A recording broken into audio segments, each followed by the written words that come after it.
Okay.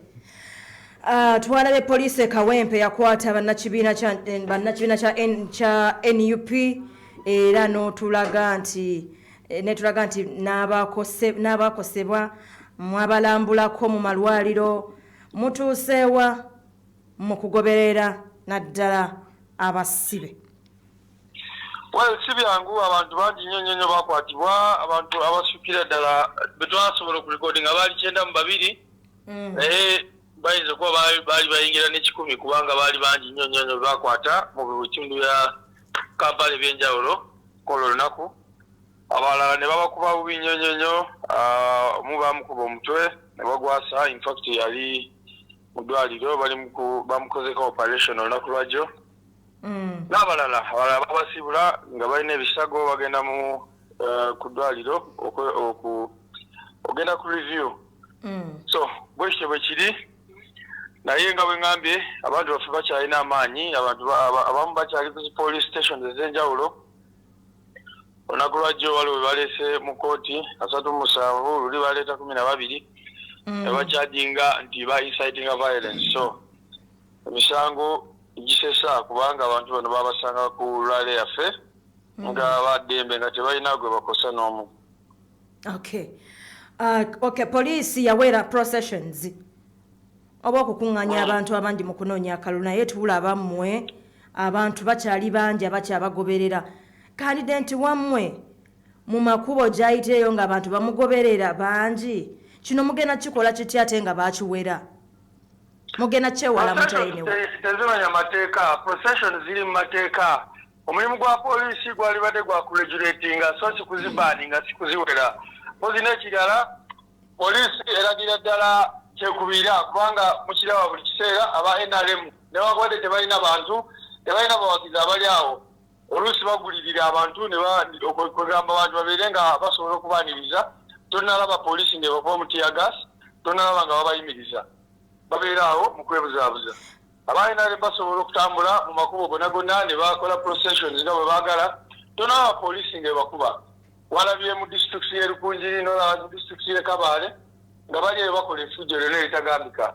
Tonalaba poliisi ng'issuing a statement. So bumenyi bw'amateeka bwe bali mu kukola kubanga teri tteeka n'erimu erigaana abantu okuyimirira ku makubo ne bareceiving candidate waabwe. Omulimu gwa poliisi gwali badde gwa kuregulatinga okubuulira abantu muyimirire side ne side abalala abamotoka n'abapiki zaabwe basobole okuyitawo. Bw'ogamba nti no processions ziri mu mateeka ayogerera omwogezi w'ekitongole eky'ebyokulonda omwami Julius Mucunguzi yaagakasa n'agamba processions teziri mu mateeka, muyina kulinda ne mugenda mu kisaawe mwasazeewo nti abantu bwe mugenda basinkana ne babasanga eyo. Ate gw'ogamba tiziri mu mateeka, ku mwenna ani ayogera ekituufu? Anti kati bo etteeka ki lye basoma ne bakulaga kubanga baali badde batulaga nti waliwo etteeka lino erigamba nti processions mu Uganda teziikirizibwa. Okumanya nti zikirizibwa temulaba nakugambye nti buli kiseera abantu babeera bakola processions ez'enjawulo mu ggwanga. Ogenda kwesanga abantu balina bandi nga waliwo kye boogerako oba ensonga gye bapromotinga ne bakola procession, poliisi nebeerawo ne bagaidinga. Pozi n'ekirala nga bwe nkugambye tekisobola kubeera mu ggwanga nga mulimu abaana n'ebyana. Poliisi tonalabako nga bakuba aba NRM abakungaana nga bagezaako okukola processions. Bw'olaba ne Museveni gyo yavuddeyo n'atandika okuwubira abantu newankubadde babadde batono nnyo naye nga tanatuuka ku venue abadde agenda awubira abantu mu butawuni obw'enjawulo.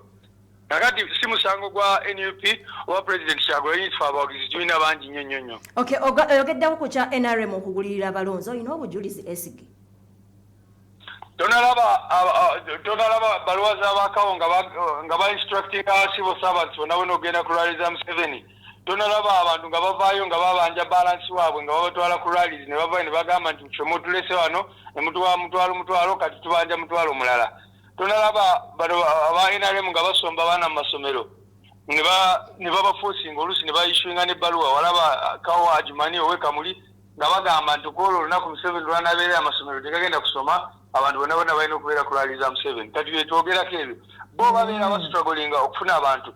Era juzi walaba abantu aba district y'e Rubanda nga badduka ku lwali ya Museveni balaba nga badduka nga balinga bebadde batedde mukomera kubanga n'embaale wakiraba bo bagenda ku lwali zaabwe basibirayo abantu nga teri kufuluma mpaka nga Museveni azze so ebyo byonna byonna tubivumirira ffe tetulina gwe tuwa ssente tetulina gwe tuwa muceere tetulina gwe tuwa t-shirt ey'obwerere twali badde tuwa t-shirts singa tulina ssente naye nga bwokimanyi ffe tetukozesa ssente za gavumenti mu campaign zaffe bo bakozesa ssente za gavumenti ne bagula t-shirts ne bakola ki ne bagulirira abantu okujja ne bakozesa ba RDC n'ebirala bwe bityo so fe abantu bavaayo n'okwagala n'obwagazi. Okay, twalabe ekyemani w'akakiiko k'ebyokulonda omwami Byabakama yagambye ebyokulonda yalabudde n'agamba nti nno mwenno abagamba mugenda kukuuma kalulu bye mugamba okukuuma akalulu ku polling station era n'abagamba nti abanaasangibwawo bajja kukwatibwa.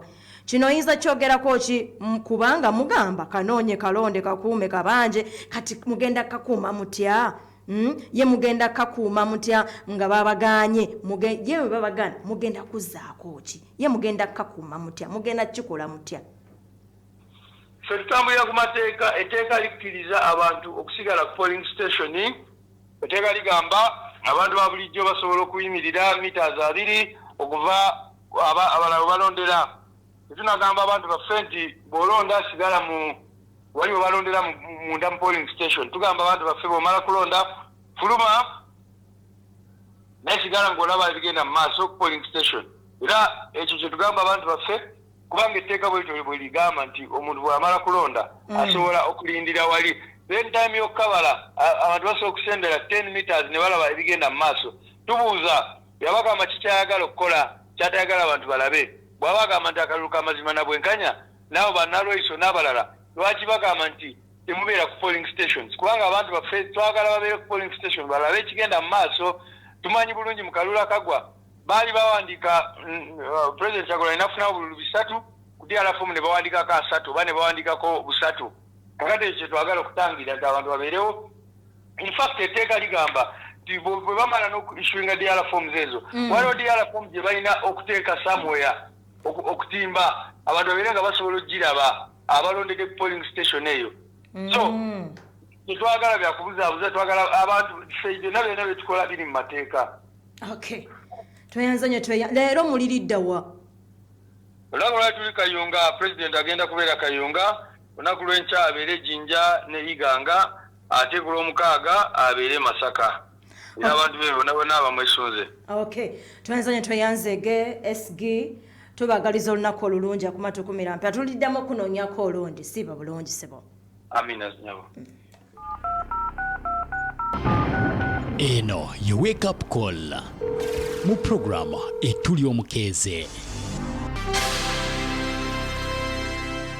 Nazze kuno enkiiko z'okumanyagana kwalinga kusamira. Va ku byakalijjata nkutegeeza ng'ennaku z'omwezi 29 n'asatu omwezi ogwa Novemba omwaka 2025 Masjid Taqwa Kabaali Maguluka wamu n'enju ya Yusufu Nsubuga bakutegekedde Dalusu eri ku mutendera gwa family. Gy'olabe ku family